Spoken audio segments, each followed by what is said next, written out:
Ali Imran ayat 98 insyaallah sampai 101.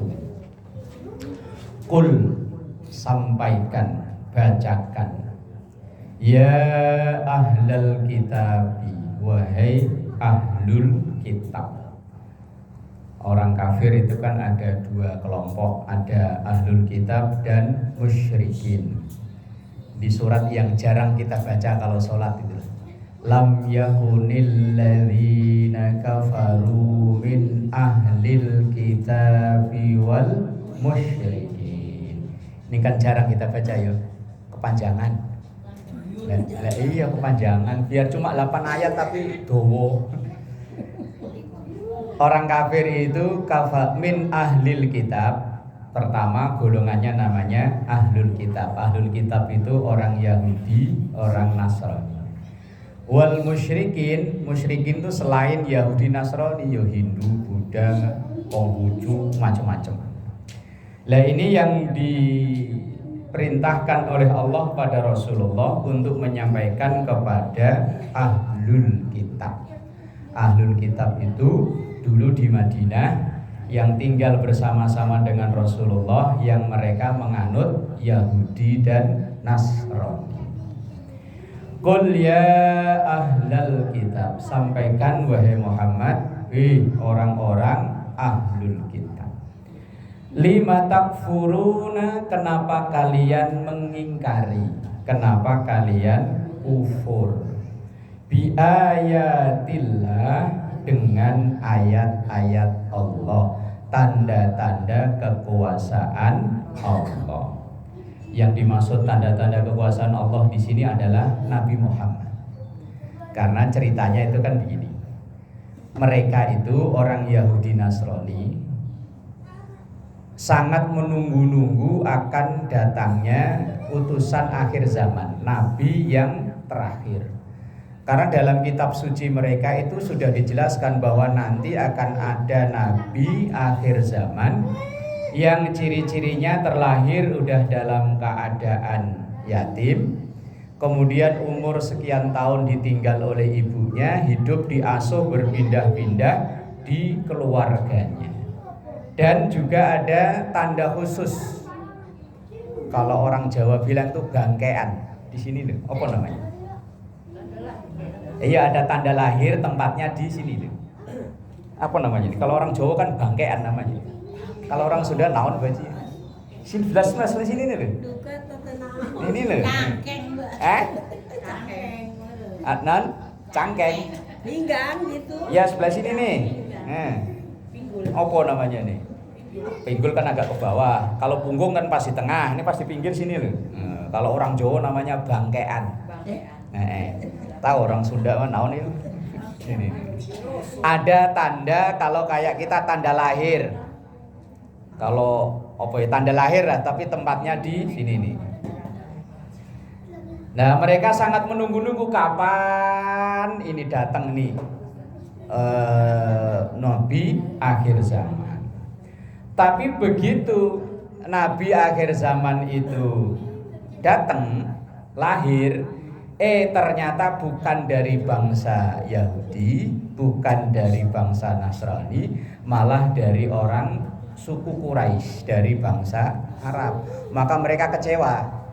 Lah kok bukan dari kelompok kita, bukan dari suku kita ya? Akhirnya kecewa, begitu kecewa mereka menjadi kufur. Maka dipertanyakan, lima takfuruna bi ayatillah, kenapa kalian kufur, ingkar dengan tanda-tanda kekuasaan Allah tentang datangnya nabi akhir zaman. Wong kalian sudah nunggu-nunggu, sudah mengarep-ngarep. Wong yang tahu tentang nabi akhir zaman itu ya pendeta-pendeta mereka. Ketika Rasulullah itu kan ada pendeta namanya Buhairah, yang tahu bahwa ini tanda-tanda calon nabi. Ini kan pendeta mereka. Tapi begitu datang, karena bukan dari bangsanya mereka, dari sukunya mereka, mereka kecewa. Kemudian mereka ingkar. Lah ketika ingkar itulah dipertanyakan oleh Allah, lima takfuruna bi ayatillah, kenapa kalian mengingkari tanda-tanda kekuasaan Allah? Wallahu syahidun ala ma ta'malun, dan Allah syahidun menyaksikan, mengetahui ala ma ta'malun terhadap segala apapun yang kalian lakukan, kalian kerjakan. Mau ngerjain apa di tempat yang paling ngumpet, Allah juga tahu. Biar ngomongnya jangan bilang-bilang, nanti ketahuan. Ya Raqib Atid tetap tahu. Ma yalfidhu min qaulin illa ladaihi raqibun atid. Bahwa sekecil apapun, sepelan apapun yang kita ucapkan, Raqib Atid yo nyatet, dan itu semuanya atas perintah Allah. Ibu biasanya kalau ada gosip baru kan, jangan bilang-bilang, udah tahu. Si Anono. Jangan dikira kalau begitu Raqib Atid nggak tahu lah. Termasuk apa yang dilakukan oleh orang-orang ahlul kitab dulu, merekayasa untuk menyingkirkan, membunuh Nabi Muhammad sallallahu alaihi wasallam. Itu ayat yang ke-98. Intinya Allah menanyakan kenapa kalian kufur, wong dulu kalian nunggu-nunggu. Ibarat kata, dulu kadang kan orang Indonesia ini akan adil kalau datangnya pemimpin yang begini.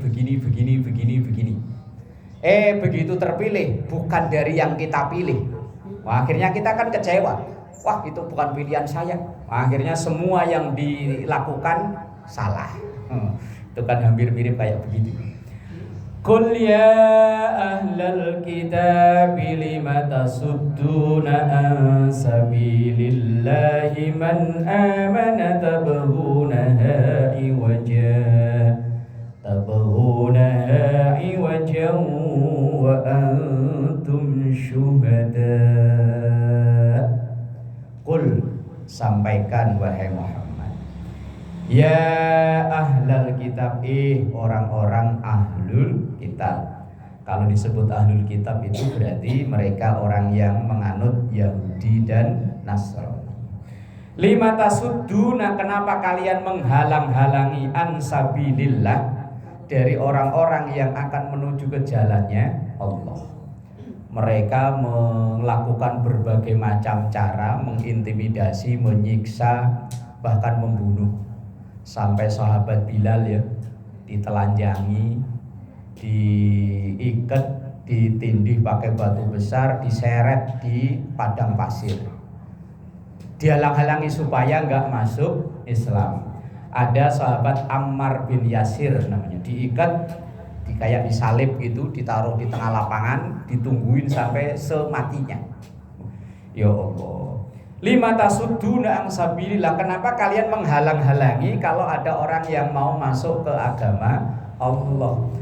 Lah ini memang ayat ini ditujukan untuk orang Yahudi Nasrani. Tapi ya enggak menutup kemungkinan orang sekarang ya begitu. Asal ada orang mau baik dikendor-kendorin. Mau mana Bu? Ngaji. Yang kemarin aja belum diamalin, ngaji lagi. Gak usah. Mendung-mendung begini kan enakan direbahan di rumah. Oh kan ngalang-ngalangi orang mau berbuat baik. Itu berarti ya kelakuannya ahlul kitab. Walaupun dia KTP-nya Islam yo, tapi perilakunya kayak ahlul kitab. Ada orang, mana Bu, kok bawa rantang itu mau nganterin makanan ke si itu tuh. Orang kayak gitu aja dianterin, orangnya kelakuannya ngeselin, nggak usah. Bakal saya aja. Ya bakal saya aja, saya kan orang baik, rajin ngaji. Loh, ada orang mau berbuat baik tapi dialang-alangi. Itu sama kelakuannya dengan ahlul kitab. Ada orang mau berangkat yang baik dialang-alangin, nggak usah, udah. Ada orang bawa nuker duit dong, nggak usah diuker, ntar kalau buat sodakoh masa mau nuker. Lah orang mau berbuat baik kok dialang-alangi, itu perilakunya ahlul kitab. Lima tasudduna an sabilillah. Man amana tabahunaha iwajaw wa antum syuhada. Orang-orang yang beriman kepada Allah, yang kalian mengharap orang-orang iman itu pada iwajan. Iwajan itu bengkok. Kalau di situ diterjemahkan bengkok, iwajan. Artinya orang jadi orang nggak baik, biar nemenin mereka di neraka. Loh, iblis itu ketika akan diusir dari neraka kan minta beberapa permintaan. Ketika menjerumuskan Nabi Allah Adam alaihissalam, ia berhasil. Kemudian diusir dari surga, Nabi Adam ya diusir, Hawa ya diusir, iblis ya diusir. Lah ketika iblis ini mau diusir, iblis kan minta beberapa permintaan. Ibarat orang mau dieksekusi mati kan dikasih beberapa permintaan. Iblis ya sama, iblis kamu keluar dari surga sini, turun ke bumi. Siap ya Allah, tapi saya ada beberapa permintaan. Oke, apa permintaan pertama? Pertama, minta panjang umur, jangan mati sampai hari kiamat. Makanya iblis itu nggak mati sampai hari kiamat. Menggoda terus ya. Hidup terus, beranak terus, hidup terus. Itu iblis. Makanya dulu waktu ada sinetron Mak Lampir itu biar kayak diapain ya nggak mati. Sampai sinetronnya habis. Lah iya zaman saya masih sekolah ya sinetron Mak Lampir. Saya sekolah sampai awal-awalan ke Jakarta ya. Biar dikeroyok kayak apa enggak mati. Wong iblis yo. Iblis itu enggak mati sampai nanti hari kiamat. Itu permintaan pertama, disetujui oleh Allah. Kemudian permintaan kedua, saya siap diusir dari surga, tapi saya izinkan saya untuk mencari teman sebanyak-banyaknya. Diizini juga oleh Allah. Makanya kalau ada orang kok mau berbuat baik dialang-alangin, malah diajak ke yang baik, itu berarti ya sejenis sama iblis. Nah, iya temennya iblis. Makanya kan kalau kita sebelum berbuat baik itu kalau ada was-was kan disuruh baca Qul a'udzu birabbin nas ya. Lah Qul a'udzu birabbin nas itu kan ujungnya minal jinnati wan nas. Iblis itu ada yang dari bangsa jin, ada yang dari bangsa manusia. Justru yang berat itu malah yang dari bangsa manusia. Lah iya, wong dia itu bisa jadi teman sehari-hari, teman ngobrol itu. Jam 12, setengah 1 lah ya. Ibu habis sholat duhur tadi itu mau kemana bu? Ngaji, mendung. Di musola belum ada suaranya, tuh kan. Di musola belum ada suaranya tuh. Manusia setan ya. Iya, loh itu kan Qul a'udzu birabbin nas malikin nas ilahin nas min syarril waswasil minhon, perlindungan kepada Allah, min syarril waswasil khannas, dari keburukan yang membuat kita was-was. Was-was ngaji berangkat enggak itu kan was-was namanya. Alladzi yuwaswisu fi sudurin nas, yang perasaan itu selalu mengganggu ke dada kita itu. Mendung berangkat enggak ya? Apalagi kok malah pas habis duhur umpama jam setengah 1 kok malah hujan. Itu orangnya belum keluar, tangannya yang keluar. Kok makin gede ya, makin gede. Akhirnya di dada ini kan maju mundur. Berangkat enggak, mau berangkat kok di musola belum ada suaranya, jangan-jangan enggak ada orang. Enggak ada tadi. Lah iya, kalau enggak berangkat kok Selawatannya enggak ada. pengennya ngaji. Alladzi yuwaswisu fi sudurin nas. Lah yang membisikkan ke dalam kita ini siapa? Minal jinnati, ada dari bangsa jin. Dari bangsa jin itu ya tiba-tiba di hati itu enggak usah. Itu dari bangsa jin. Wanas itu bisa jadi teman sendiri tadi itu. Ibu mau berangkat, mana mak? Ngaji, enggak ada orang mak. Udah rebahan aja rebahan. Oh, itu yang dari bangsa manusia. Nanti kembali. Lah iya. Loh, iya itu bukan hanya masalah ngaji aja, masalah apa saja lah. Masalah kebaikan kok tiba-tiba kita itu ragu. Tadi loh, kasih enggak. Terus ada orang yang enggak usah ngasih. Nah, itu yang wanas. alladzi yuwaswisu fi sudurin nas minal jinnati wan nas. Lah yang bisikin itu dari bangsa jin bisa jadi, wan nas dari bangsa manusia. Dari bangsa jin kotonya asal dibacain ayat kursi, dibacain ta'awud, hilang. Lah kalau yang dari bangsa manusia enggak hilang.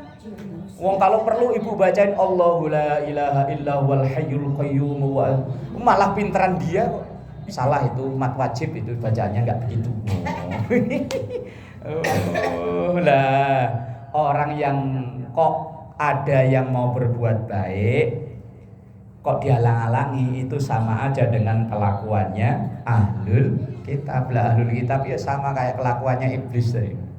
Lah kadang kita itu kan unik ya. Ada orang mau berbuat baik malah kita yang sewot. Loh ini pernah saya ngalami sendiri. Udah lama kejadiannya, sekitar tahun 2017-an. Itu ada temen saya, istrinya itu ketahuan main dengan laki-laki lain. Kegep. Ya saya diajak grebek. Lah itu teman saya mau maafin. Kata saya, orang kayak gitu dimaafin. Loh. Padahal dia mau berbuat baik loh. Berarti dalam hati saya saat itu kemasukan minal jinnati wan nas. Istri kayak gitu, kayak enggak ada wanita lain. Kata dia, enggak, anak saya masih kecil, kasihan nanti kalau saya cerai. Lu malah teman-temannya yang ngomor-ngomorin, ceraiin aja. Masih banyak. Padahal dia itu mau berbuat baik, mau memberi kesempatan kepada istrinya, siapa tahu berubah. Malah orang lain yang sewot. Persis kayak ibu-ibu kalau nonton sinetron ini loh. Tokoh peran utama digolimi, disakiti. Ketika dia mau balas dendam, kok dia maafin? Kan penonton yang sewot ya. Iya. Bukannya dikepukul aja, bukannya dipenjarain aja. Itu padahal sinetron, apalagi di dunia nyata. Wa antum syuhada, dan kalian sendiri syuhada, udah tahu. Maksudnya kalian itu orang ahlu kitab itu. Loh kalian kan tahu, Nabi yang kalian tunggu-tunggu akhir zaman itu tahu. Lah kenapa kalau ada orang iman ke Nabi akhir zaman kok kalian alangi? Wong kalian itu tahu. Wa mallahu bighafilin amma ta'malun, dan tidaklah Allah itu lupa. Ghafil itu lupa. Amma ta'malun, terhadap apa yang kalian kerjakan. Enggak ada satupun yang Allah lupa. Semua catatannya rapi. Per detik, per menit, per hari, per jam, per hari, per minggu, rapi semuanya. Enggak ada yang terlupakan. CCTV Rokib, mereknya Rokib Atid itu super canggih. Super canggih. Ya ayyuhalladzina amanu in tuti'u fariqam minal ladzina utul kitaba yaruddukum ba'da imanikum kafirin. Nah, ayat 98, 99 tadi ditujukan kepada ahlul kitab. Sekarang ditujukan kepada orang-orang beriman. Orang-orang beriman. In tuti'u, kalau kalian ikuti fariqam minal ladzina utul kitab, sebagian orang-orang ahlul kitab. Kayak tadi itu, kita mau berbuat baik diomongin, dimentah-mentahin, kok kalian ikuti, nggak usah ngaji, hujan. Lah kok nggak ngaji beneran? Padahal udah bawa tas, udah rapi, udah mau berangkat, hujan, nggak ada orang. Lah kok nggak berangkat beneran? Itu maknanya in tuti'u fariqam minal ladzina utul kitab yaruddukum, akan mengembalikan kalian ba'da imanikum, setelah keimanan kalian kafirin, jadi orang-orang kufur. Artinya udah mau baik, karena dimentah-mentahi yang tadi itu bisa jadi minal jinnati wan nas, yo akan kembali ke kekufuran. Ini kalau tekstualnya. Di zaman Rasulullah, kalau mereka yang ngikuti bujukan orang Yahudi Nasrani, ya kembali ke kafir. Seperti pada kasus saat wafatnya Rasulullah Shallallahu Alaihi Wasallam, itu kan banyak orang yang kembali kepada kafir. Kemudian oleh Abu Bakar dibacakan ayat wa ma Muhammadun illa rasulun qad khalat min qablihir rusul afa immata aw qutilan qalabtum ala aqabikum fatanqalibu khasirin. Yang kalian imani itu, yang kalian sembah itu Allah, bukan Muhammad. Kalau Muhammad itu sama kayak nabi-nabi yang lain, ya makan, ya minum, ya capek, ya istirahat, ya akhirnya wafat. Lah kalau yang disembah kok Muhammad, kalau Muhammad wafat, tapi yang disembah adalah Allah. Muhammad hanya sebagai utusan. Lah utusan itu ya sama kayak utusan yang lain, ya sakit, ya berumah tangga, yo saat akhirnya yo wafat dan meninggal. Lah kok kembali ke begitu? Ya rudduhum ba'da imanikum kafirin, kembali kepada kekafiran. Wa kaifa tanfuruna wa antum tutla 'alaikum ayatullahi wa fiikum rasuluh wa may ya'tasim billahi faqad hudiya ila siratim mustaqim. Wa kaifa, dan bagaimana takfuruna, kalian kufur, wa antum tutla alaikum ayatullah, sementara kalian dibacakan ayat-ayat Allah, wa fikum, dan di tengah-tengah kalian rasuluh, utusan Allah. Ini yang ditujukan utama adalah orang-orang Yahudi Nasrani, ahlul kitab tadi. Loh kalian gimana? Orangnya ya di situ, yang bacain ayatnya ya di situ, nabinya di situ. Lah kok kalian kufur? Lah kita alhamdulillah yang nyisa cuman ayat yang dibacakan ini. Ayatullah, ayat-ayat Allah. Sementara nabinya yang membacakan sudah tidak ada. Tapi kita iman pada Rasulnya, pada Allah dan Rasulnya. Ini termasuk umat akhir zaman yang luar biasa. Kan sering disampaikan ya biasanya di ceramah-ceramah maulid itu, beruntunglah umat nanti. Nah, kemudian para sahabat nanya, umat nanti itu yang bagaimana ya Rasul? Mereka itu nggak pernah bersamaku, nggak pernah melihat aku, nggak pernah mendengar suaraku, tapi mereka iman kepadaku. Nah kita kan nggak pernah lihat ya, ngimpi aja belum pernah ya. Nah, iya, hanya tahu namanya loh, Muhammad bin Abdullah bin Abdul Muthalib. Tapi ngimpi kayak apa, bayangin wajahnya juga belum pernah. Tapi kita iman dengan seiman-imannya. Nah ini termasuk umat yang dirindukan oleh Rasulullah Sallallahu Alaihi Wasallam. Sementara mereka tiap hari ketemu. Wong tetangganya sama-sama orang Mekah. Jadi jangan dikira kalau semua orang Mekah semuanya baik. Abu Jahal, Abu Lahab orang Mekah. Pakaiannya juga gamis, jenggotnya panjang, pakai sorban. Tapi juga menjamin, wong pakaian itu bukan ukuran, tempat tinggal ya bukan ukuran. Jangan dikira kalau di Ka'bah nggak ada yang kecopetan, yo banyak yang kecopetan. Apa baru ditaruh sebentar hilang, yo banyak kasusnya. Tergantung orangnya. Wa may ya'tasim billahi faqad hudiya ila siratim mustaqim. Waman, dan siapapun yaktasim, yang berpegang teguh billahi, dengan ajaran Allah. Artinya mau digoda kayak apa, bismillah berangkat. Oh, itu namanya wa may yaktasim billah. Digoda kayak apa, diomongin kayak apa, asal dia yakin ini baik, niatnya baik, insya Allah tujuannya baik, ya wes seperti inilah, faqad hudiya ila siratim mustaqim. Mereka inilah orang yang memperoleh petunjuk ke jalan yang lempeng, jalan yang benar. Dan itu yang kita minta setiap saat, setiap waktu.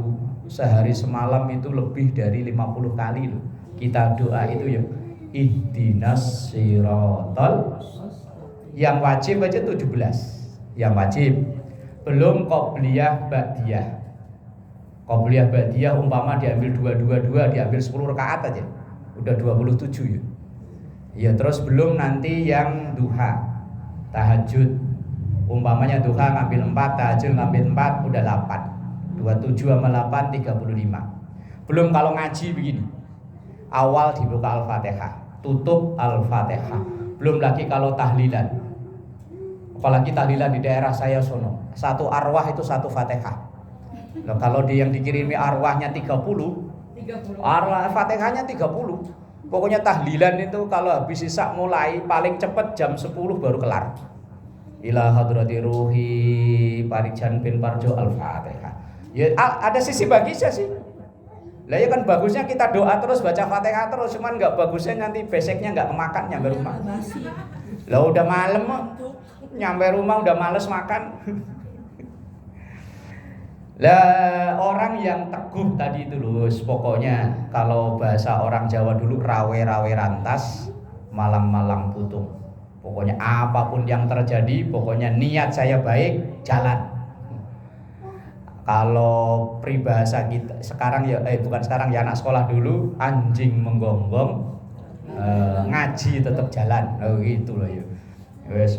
Kadang ya memang itu tadi yang ngalang-alangi yo dari bangsa jin, tiba-tiba hatinya males berangkat, tapi ada yang dari bangsa manusia. Lah orang yang berpegang teguh itulah wa may ya'tasim billahi faqad hudiya ila siratim mustaqim. Lah moga-moga kita masuk sepotong ayat yang terakhir ini ya. Berpegang teguh pada ajaran Allah, biar jam 3:30 itu kadang dingin, berat, tapi kalau bismillah, itu namanya wa may ya'tasim billah. Pagi kadang, tapi kalau udah terbiasa sebetulnya enggak ya. Yang mengawali itu loh sing ngabot gitu. Mengawali sing ngabot. Wallahu a'lam bishawab. Al-Fatihah.